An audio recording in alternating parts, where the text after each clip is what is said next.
तो बेटा इसका ये फोर्थ पार्ट है। फोर्थ पार्ट को पहले हम इसको स्टैंडर्ड फॉर्म में लिख लेंगे, मीन कि इसकी जो एक्स की वैल्यू है इसको भी इक्वल के इस तरफ ले आएंगे। तो ये मैंने इनको इस तरफ ले आया हूँ, साथ साथ इनको तरतीब से भी लिख दिया, पहले एक्स स्क्वायर की वैल्यू, फिर एक्स की वैल्यू, फिर कांस्टेंट। तो जब इनको हमने क्वाड्रेटिक फार्मूले के से सॉल्व करना होता है तो एक्स स्क्वायर का जो कोएफिशिएंट होता है वो ए कहलाता है, और जो एक्स का कोएफिशिएंट होता है वो बी होता है। लेकिन आप देखें बी के साथ ये नेगेटिव का साइन भी है, तो ये नेगेटिव का साइन साथ ही आएगा। इस तरह सी जो कांस्टेंट होता है वो सी कहलाता है, सी है इसका -14। अब हम फार्मूला लिखते हैं, क्वाड्रेटिक फार्मूला, और इसमें वैल्यू रिप्लेस करते हैं। तो ये बेटा फार्मूला लिख दिया, फार्मूले में वैल्यू रिप्लेस करते हैं, माइनस है। अब बी की जगह बी की वैल्यू, पहले बी से पहले क्वेश्चन किया है पॉजिटिव होता था, तो अब इसमें बी की वैल्यू नेगेटिव है। अगर वैल्यू नेगेटिव हो तो हम ऐसे करके लिख सकते हैं, ये बी की वैल्यू माइनस ये फार्मूले का, बी की वैल्यू ब्रैकेट के अंदर आ गई, प्लस माइनस। अब यहाँ पे भी बी की वैल्यू लिख देंगे -3, ऊपर स्क्वायर है, स्क्वायर आ गया, -4, एक जगह पे ए की वैल्यू आ गई, ए की वैल्यू भी 4 है, और फिर सी की वैल्यू है, सी की वैल्यू -14 है। तो ये ब्रैकेट का मीन यही होता है, मल्टीप्लाई हो रहे हैं ओवर 2a, 2 इंटू ए की वैल्यू 4 है, अंदर ली दी ब्रैकेट के अंदर। तो अब बेटा इनको हम नेक्स्ट टाइम में इनको सॉल्व करेंगे। ब्रैकेट के बाहर अगर माइनस हो तो अंदर का साइन चेंज हो जाता है, या ऐसे कह लेंगे माइनस माइनस से मल्टीप्लाई होता है तो प्लस हो जाता है, जिस तरह मर्जी आप समझ लें इसको। अब -3 का स्क्वायर क्या होता है, माइनस का स्क्वायर प्लस हो जाता है, और 3 का स्क्वायर 9 हो जाता है। अब इन तीनों को मल्टीप्लाई करेंगे तो माइनस और ये माइनस, दो दफ़ा माइनस जब मल्टीप्लाई होता है तो वो प्लस हो जाता है। अब 4 4 16, 16 को जब 14 से मल्टीप्लाई करेंगे तो ये आ जाएगा 224, 224 ओवर 4 टू द 8। अब इसमें नेक्स्ट देखें कि हम इस स्क्वायर रूट के नीचे जो वैल्यू है इसको हम सॉल्व करेंगे, मतलब इनको में प्लस का साइन है, हम इसको सॉल्व कर लेंगे, प्लस माइनस, इसमें से इसको प्लस किया तो ये आ गया 233 ओवर 8। तो अब देखें बेटा, अब स्क्वायर रूट की वैल्यू के फर्दर हमने सॉल्व करना होता है। तो अब देखें, अब 233 के कोई ऐसे फैक्टर नहीं बन रहे कि जिसका कोई स्क्वायर रूट से बाहर आ जाए, तो लिहाजा इसका यही इसका आंसर आ जाएगा। अब हम इसको ऐसे सॉल्यूशन सेट की फॉर्म में लिख देंगे। तो ये बेटा इसका आंसर आ गया। ये बेटा इसका फिफ्थ पार्ट है, इसको पहले हम स्टैंडर्ड फॉर्म में लिख लेंगे। स्टैंडर्ड फॉर्म मीन ऐसे होते हैं ना कि पहले एक्स स्क्वायर की वैल्यू, फिर एक्स की वैल्यू, और फिर कांस्टेंट इक्वल टू 0। अब ये क्योंकि इक्वल के इधर ही आगे पीछे करने से साइन चेंज नहीं होता, अगर इक्वल के आर पार जंप लगवाएं ना फिर साइन चेंज होते हैं। तो ये ऐसे आ गया। अब हम इसमें देख लें, अब इसमें ए की वैल्यू क्या है, ए की वैल्यू जो एक्स का कोएफिशिएंट होता है वो ए होता है, जो एक्स स्क्वायर का जो कोएफिशिएंट वो ए होता है, और एक्स का जो कोएफिशिएंट होता है वो बी कहलाता है, और जो कांस्टेंट होता है वो सी। ये ए बी सी की वैल्यू आ चुकी है। अब हम यहाँ पे क्वाड्रेटिक फार्मूला लिखते हैं। तो अब ये बेटा क्वाड्रेटिक फार्मूला हो गया। अब इसमें हम वैल्यू रिप्लेस कर देंगे, माइनस है, बी की जगह पे बी की वैल्यू -7 है, तो अगर नेगेटिव में हो तो हमने इसको इस तरह करके ब्रैकेट में लिख देना है, प्लस माइनस। अब यहाँ पे देखें कि ये b की जगह पे b की वैल्यू -7 है, इसका b का स्क्वायर, तो इसका भी स्क्वायर हो गया, माइनस का माइनस आ गया, 4 इंटू ए की वैल्यू 6 है, और 4ac, c की वैल्यू -3 है। स्क्वायर रूट को थोड़ा सा और लंबा कर लें, ओवर 2a, 2 इंटू ए की वैल्यू है 6।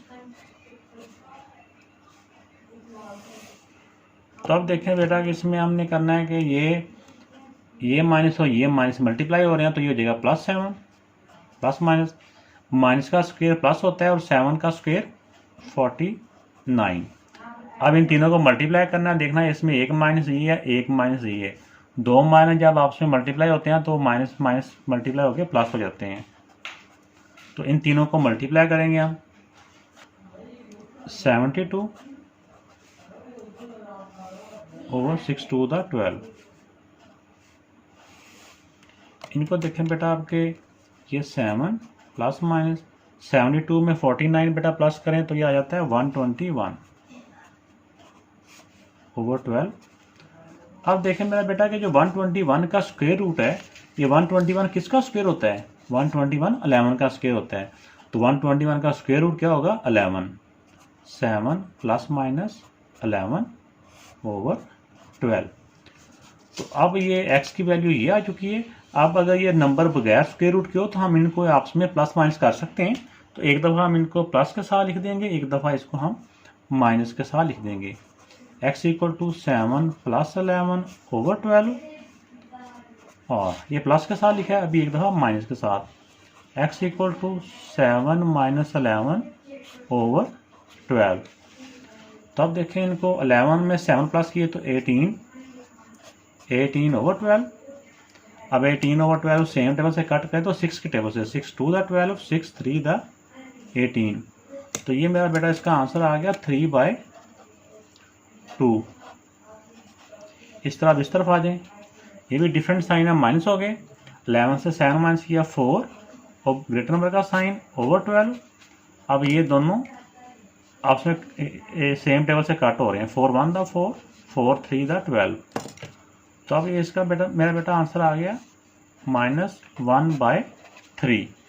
तो अब हमने इन दोनों को ब्रैकेट के अंदर सॉल्यूशन सेट की फॉर्म में लिख देना है। सॉल्यूशन सेट इक्वल टू 3/2 और -1/3। तो ये बेटा इसका आंसर आ गया। तो ये वाला जो पार्ट है 6 है, ये बेटा पहले से ही स्टैंडर्ड फॉर्म में है, क्वाड्रेटिक की जो स्टैंडर्ड फॉर्म होती है उसी में है। तो अब एक्स स्क्वायर के साथ जो कोएफिशिएंट है वो a हो गया, और जो x का कोएफिशिएंट है वो 8 हो गया, यानी कि b हो गया, और इसका जो कांस्टेंट c है वो कितना है 2। तो अब यहाँ पे ये a b c की वैल्यू आ चुकी है। तो अब इसमें हम फार्मूला लिखते हैं पहले। अब इस फार्मूले में हम वैल्यू पुट कर देंगे -b 8 ये पॉजिटिव भी, अगर पॉजिटिव हो तो फिर ब्रैकेट की ज़रूरत नहीं होती। b की वैल्यू 8 है, 8 स्क्वायर -4, यहाँ a की वैल्यू आ जाएगी, यहाँ पे c की वैल्यू आ जाएगी। a की वैल्यू 3 है और c की वैल्यू 2 है, ओवर 2 इंटू a की वैल्यू है 3, -8 प्लस माइनस 8 का स्क्वायर 64। इन तीनों को मल्टीप्लाई किया, 4 3 द 12, 12 2 द 20। ये a की माइनस है, प्लस माइनस a की माइनस है तो यहाँ पे माइनस ही रह जाएगा। 4 3 द 12, 12 2 द 24। ये माइनस का साइन है, 3 2 द 6। तब हम सबसे पहले ये ब्रैकेट के अंदर जो है इनको हम माइनस कर लेंगे। 64 से 24 माइनस किया तो बेटा ये आ जाएगा 40 ओवर 6। अब यहाँ पे आके देखें 40 के अगर हम फैक्टर बनाएं तो 40 के कोई ऐसे फैक्टर बन सकते हैं कि जिसमें से कोई हमारा कोई परफेक्ट स्क्वायर निकला है। हाँ बेटा 40 के बन सकते हैं, 4 मल्टीप्लाई बाय 10। इसमें 4 जो होता है ये परफेक्ट स्क्वायर होता है, तो ये स्क्वायर रूट से बाहर आ जाएगा, 10 उधर ही रह जाएगा। तो देखिए -8 प्लस माइनस, एक दफ़ा ये स्टेप में आपने ऐसे करके लिख लेना है। अगर नहीं भी लिखेंगे तो अगर आप डायरेक्ट भी जब प्रैक्टिस कर लेंगे तो कोई ऐसी बात नहीं है। अब देखें 4 का स्क्वायर रूट क्या होता है? 4 का स्क्वायर रूट होता है 2, यानी कि वो स्क्वायर रूट से बाहर आ जाएगा। -8 प्लस माइनस 2 इंटू 10 ओवर 6।